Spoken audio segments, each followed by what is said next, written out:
Salut à tous, c'est Flo du LabTech, j'espère que vous allez bien. On se retrouve pour une nouvelle vidéo de news sur la RTX 3060 Ti, histoire de faire le point sur la sortie de la carte qui a eu lieu hier. Je vais vous parler des performances de la RTX 3060 Ti comparée à la RTX 3070, 2080 Super et 2060 Super. On pourra comme ça se faire une idée de son positionnement par rapport à la gamme et voir si cette carte vaut le coup. On va aussi traiter de son potentiel d'overclocking et vous allez voir que c'est vraiment une carte qui vaut le coup. Comme d'habitude, si la vidéo vous plaît, n'hésitez pas à lâcher un petit pouce bleu, ça fait toujours plaisir. Et si le contenu de ma chaîne vous intéresse, alors n'hésitez pas à vous abonner sans oublier d'activer la cloche. Si vous avez des questions, n'hésitez pas à les poser en commentaire. Vous pouvez aussi nous rejoindre sur notre Discord, bonne ambiance garantie. Le lien vers notre Discord et nos réseaux sociaux sont en description. Allez, sans plus attendre, c'est parti!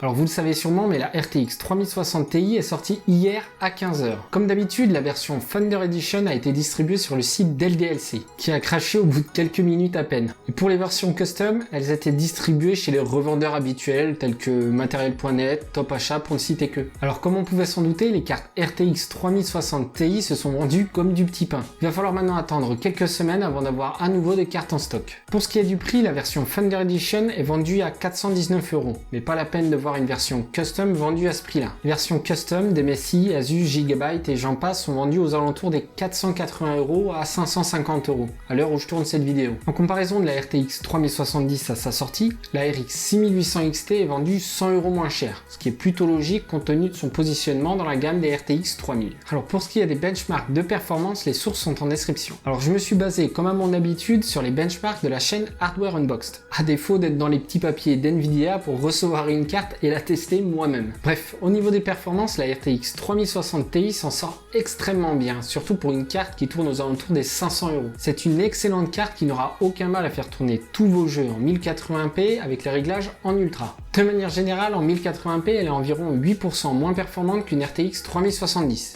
Qui coûte 100€ plus cher. Comparée à une RTX 2080 Super, elle est environ 4% plus performante. Pour rappel, la RTX 2080 Super se vendait quand même aux alentours des 800€. Donc pour environ 300€ de moins, on se retrouve avec une carte plus puissante. Pour finir, comparée à une RTX 2060 Super qu'elle vient remplacer, elle est environ 41% plus performante. Ce qui correspond quand même à un sacré gap de performance en 1080p. Pour ce qui est des performances en 1440p, toujours dans les 18 jeux testés, la RTX 3060 Ti affiche 10% de performance en moins que la RTX 3070. Donc on voit que globalement, en augmentant la résolution, la RTX 3070 arrive à creuser l'écart avec la RTX 3060 Ti. Cela dit, l'écart reste relativement mince. Comparé à la RTX 2080 Super, la RTX 3060 Ti affiche 6% de performance en plus. Dans un jeu comme Death Stranding par exemple, ça correspond à 122 images par seconde pour la RTX 3060 Ti comparé à 117 images par seconde pour la RTX 2080 Super. Et pour finir, pour la comparer à la RTX 2060 Super qu'elle remplace,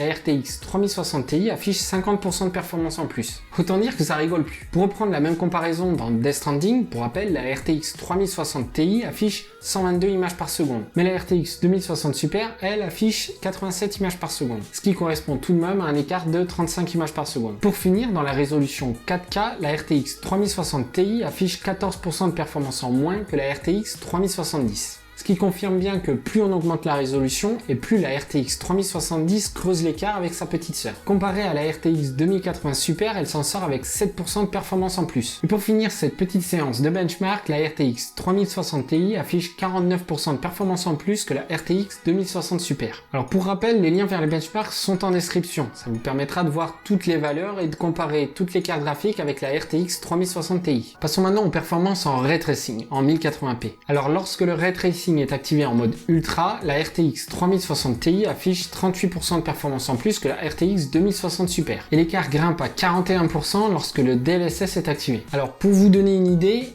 dans Watch Dogs Legion, ça se traduit par 68 images par seconde pour la RTX 3060 Ti, contre 48 images par seconde pour la RTX 2060 Super. Ça fait quand même un écart de 20 images par seconde. Mais quand on pousse la résolution en 1440p, l'écart s'agrandit. On passe carrément à 47% de performance en plus, lorsque le RTX est activé avec le DLSS. Alors pour vous aider à visualiser ce que ça peut donner, toujours dans Watch Dogs Legion, avec le Ray Tracing et le DLSS d'activer, la RTX 3060 Ti affiche 53 images par seconde contre 36 images par seconde pour la RTX 2060 Super. Au niveau de l'overclocking, je vais vais pas trop rentrer dans le détail, mais pour le modèle Thunder Edition, la chaîne Hardware Unbox a réussi à pousser la puce à 2,1 GHz. Pour rappel, la fréquence de base est de 1665 MHz, ce qui correspond à un overclock d'environ 500 MHz. Et ça, c'est vraiment pas mal. Et ça, c'est pour le modèle Thunder Edition, à savoir que les modèles custom ont souvent des systèmes de refroidissement plus performants. Avec cet overclock, dans le jeu Shadow of the Tomb Raider, la RTX 3060 Ti passe de 108 images par seconde à 118 images par seconde. Alors pour vous donner un élément de comparaison, la RTX 3070 affiche 119 images par seconde, soit une image de plus que la RTX 3060 Ti. Bon après, à voir ce que ça donne au niveau de la stabilité et au niveau de la chauffe. Mais il faudra voir aussi ce que ça donne dans d'autres jeux.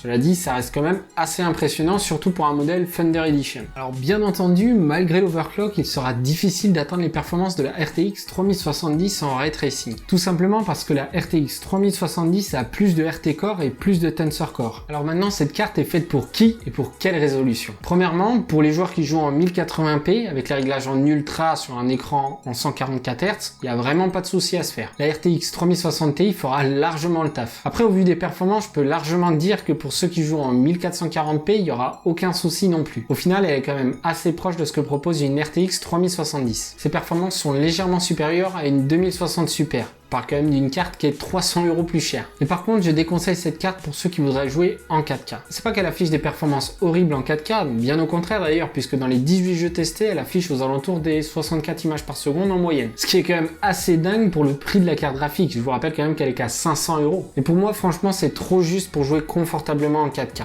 Puis on va pas se mentir, mais les futurs jeux risquent de la rendre rapidement obsolète. Alors pour conclure, est-ce que je recommanderais cette carte graphique pour qui possède déjà une RTX 2060 Super ?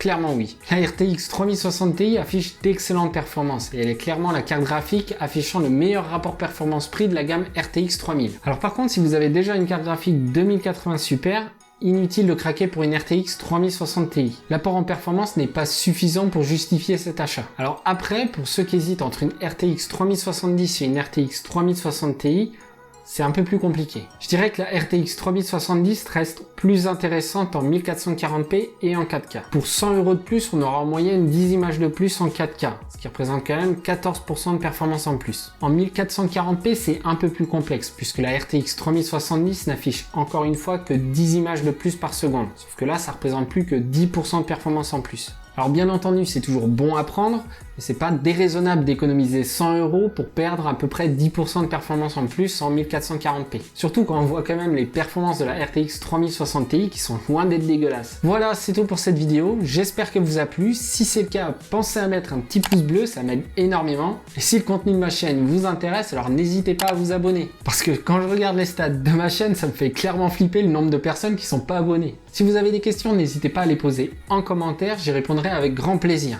Et si vous aussi vous êtes passionné de tech et d'hardware PC, alors venez nous rejoindre sur notre Discord. La bonne ambiance est garantie. Allez, sur ce, je vous dis à la prochaine, prenez soin de vous, ciao!